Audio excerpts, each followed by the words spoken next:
ये कहानी दो दोस्तों की है जो अपने सपने को पूरा करने अमेरिका के ओरेगन शहर आए थे। फिल्म की शुरुआत वर्तमान समय में होती है। हम देखते हैं एक जंगल में एक लड़की अपने डॉग के साथ वॉक पर है।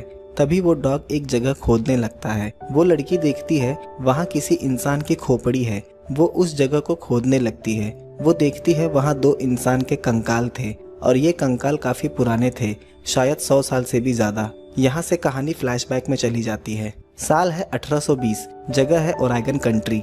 हम जंगल में ओटिस को देखते हैं जो मशरूम तोड़ रहा था। ओटिस एक अच्छा शेफ भी होता है, इसीलिए उसके दोस्त उसे कुकी बुलाते हैं। ओटिस अपने दोस्तों के साथ सफर पर है। ओटिस अपने टेंट के पास वापस जाता है। ओटिस के दोस्त उस पर चिल्लाने लगते हैं क्योंकि वो उनके लिए जंगल से कोई खाना नहीं ला पाया था। ओटिस शाम फिर से जंगल में कुछ खाने के लिए तलाश करता है। उसे वहाँ झाड़ियों में एक शख्स छिपा हुआ दिखता है। उसका नाम किंग लू था। वो एक चाइनीज इमिग्रेंट था जो नौकरी और जिंदगी बसर करने के लिए अमेरिका आया था। किंग लू उसे बताता है कि उसके पीछे रशियन लगे हुए हैं और उसने गलती से उनके एक रशियन आदमी को मार दिया है, जिससे वो उसे ढूंढ रहे हैं। इसीलिए वो यहाँ छिप कर बैठा है। ओटिस उसे थोड़ा कुछ खाने को देता है और रात किंग लू को अपने टेंट में सुलाता है। सुबह ओटिस देखता है किंग लू वहाँ नहीं है। वो देखता है कि किंग लू तैरकर नदी पार कर रहा है और उसके बाद ओटिस के दोस्त नॉर्थ की तरफ निकल जाते हैं और ओटिस एक विलेज की तरफ निकल जाता है। उस विलेज में सभी इमिग्रेंट्स रहा करते थे। उस दिन ही हम देखते हैं उस विलेज में वहाँ का चीफ एक नई गाय लेकर आया है।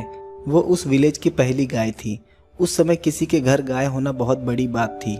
ओटिस जब विलेज में निकलता है तो लोग उसके जूते देखने लगते हैं क्योंकि वो जूते काफी फैंसी थे। वो उस विलेज के एक बार में जाता है और वहाँ ड्रिंक करता है। वहाँ उसको किंग लू मिलता है। किंग लू बताता है कि जिस दिन उसने ओटिस का टेंट छोड़ा था उसी दिन वो रशियन शहर से बाहर चले गए, तो अब उसे डर नहीं है, अब वो आजाद है। किंग लू ओटिस को अपने घर पर ड्रिंक ऑफर करता है। किंग लू बताता है कि वो पहले ट्रेड शिप पर काम करता था।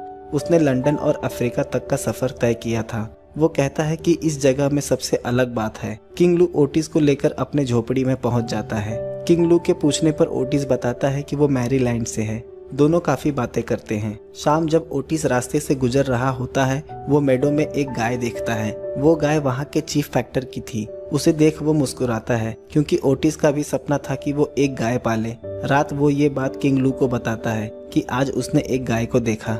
ओटिस कहता है मैं उसके दूध से कुकीज बना सकता हूँ, बिल्कुल एक बटर मिल्क बिस्किट की तरह। ओटिस उसे बताता है उसका सपना है कि वो एक दिन सैन फ्रांसिस्को में खुद की बेकरी या होटल जरूर खोलेगा।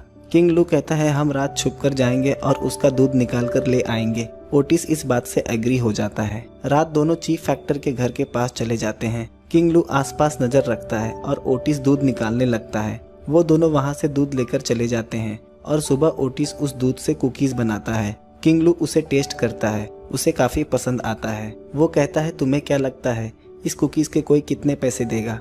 ओटिस कहता है अगर हमारे पास थोड़ा शहद होता तो इसका स्वाद और बढ़ जाता। किंग लू कहता है कल हम कुकीज को बेचने मार्केट में ले जाएंगे। ओटिस कहता है इसमें काफी खतरा है, अगर किसी को पता चल गया ये दूध के बने हैं तो हम मुसीबत में पड़ सकते हैं क्योंकि इस विलेज में सिर्फ एक गाय है, वो भी चीफ फैक्टर के पास। पर दूसरे दिन दोनों मार्केट में कुकीज बेचने निकल जाते हैं। वहाँ कुछ शख्स उसके पास कुकीज खरीदने आते हैं। एक शख्स पूछता है किस चीज के बने हैं। किंग लू बताता है कि ये एक सीक्रेट चाइनीज रेसिपी है। सबको वो कुकीज बहुत पसंद आते हैं और कुछ ही देर में सारे कुकीज बिक जाते हैं। रात फिर दोनों उस गाय का दूध चुराने जाते हैं। दूसरे दिन हम देखते हैं उस कुकीज को खरीदने के लिए लोगों की लाइन लगी है। एक शख्स वो खाकर बहुत खुश होता है। उसके पूछने पर किंग लू बताता है ये हमारा सीक्रेट है, हम नहीं बता सकते। हम देखते हैं कुकीज खत्म हो जाती है पर लाइन में लोग अभी भी लगे हैं। ओटिस काफी खुश होता है। किंग लू कहता है ये ज्यादा दिनों तक नहीं चल पाएगा, बहुत जल्दी यहाँ और भी गाय आ जाएंगी और सबको इस सीक्रेट का पता चल जाएगा। कुकीज बेचकर उनके पास अच्छे पैसे इकट्ठा हो गए थे। वो सभी पैसों को एक पेड़ पर छिपा देते हैं क्योंकि घर में वो सेफ नहीं था। दूसरे दिन जब वो कुकी बेचने आते हैं तो वहाँ चीफ फैक्टर का एक आदमी आता है। वो कहता है कि एक कुकीज बचा कर रखना क्योंकि चीफ फैक्टर इसे टेस्ट करने आने वाले हैं। चीफ फैक्टर वही शख्स था जिसकी वो गाय थी। उनकी कुकीज काफी फेमस होती जा रही थी। उन्हें डर था कि चीफ फैक्टर को इसका पता न चल जाए वरना वो मुसीबत में पड़ सकते हैं। थोड़ी देर बाद वहाँ चीफ फैक्टर आता है। वो कहता है मैंने काफ़ी सुना है तुम्हारे केक्स के बारे में, मैं एक टेस्ट करना चाहूँगा। ओटिस उसे एक कुकी अच्छे से शहद लगाकर देता है। चीफ कहता है ऐसा केक उसने एक बार लंदन में टेस्ट किया था, उसे वो केक काफ़ी पसंद आता है। किंग लू उसकी तरफ देख रहा होता है पर चीफ को इस बात का पता नहीं चलता। चीफ ओटिस की काफ़ी तारीफ करता है और फिर वो वहाँ से चला जाता है। अब वो दोनों रोज रात दूध चुराने जाते थे क्योंकि उनका डर अब खत्म हो गया था। एक दिन ओटिस मार्केट में होता है। चीफ उसके पास आता है। वो बताता है कि अगले हफ्ते उसके घर एक छोटा सा फंक्शन है और उसमें मेहमान कैप्टन रूबी चाय पर आ रहे हैं। क्या तुम उनके लिए क्लाफाउटिस बना सकते हो?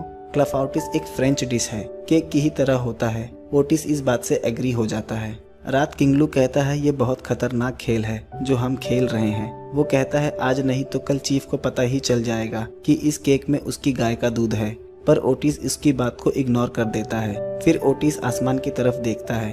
कहीं न कहीं उसे अपना सपना पूरा होता हुआ दिखाई दे रहा था। अगले हफ्ते किंग लू और ओटिस क्लाफाउटिस लेकर चीफ के घर पर आते हैं। रूबी ओटिस की बनाई हुई क्लाफाउटिस की तारीफ करता है। फिर वो चीफ के साथ उसकी गाय देखने चला जाता है और साथ ही किंग लू और ओटिस भी चले जाते हैं। उन्हें डर था कहीं उनकी चोरी न पकड़ी जाए। कैप्टन रूबी उस गाय की तारीफ करता है और उन दोनों की तरफ शक की निगाह से देखता है। रात किंग लू और ओटिस साथ बैठे होते हैं। ओटिस कहता है कि कैप्टन रूबी को शायद उन पे शक हो गया है, उन्हें ये काम कुछ दिनों तक रोक देना चाहिए। पर किंग लू कहता है पैसे कमाने का यही अच्छा मौका है, हम इसे बंद नहीं कर सकते। कुछ दिनों में यहाँ और गाय आ जाएंगी और फिर हमारे केक में वो बात नहीं रह जाएगी। ओटिस काफी डर रहा था पर किंग लू कहता है हमारी जिंदगी इस तरह की है, हमें इसे और बेहतर बनाना होगा। रात वो दोनों फिर से दूध चुराने जाते हैं। किंग लू पेड़ की शाख पर बैठ जाता है, ये देखने के लिए कि कोई आएगा तो वो ओटिस को इन्फॉर्म कर देगा। ओटिस दूध निकाल रहा होता है, तभी चीफ के घर में रहने वाला एक शख्स बाहर आ जाता है। उसे शक होता है कि गाय के पास कोई है। किंग लू उस आदमी को देख लेता है और ओटिस को सीटी की मदद से सिग्नल देता है, पर ओटिस सुन नहीं पाता। तभी पेड़ की शाख टूट जाती है और किंग लू नीचे गिर जाता है।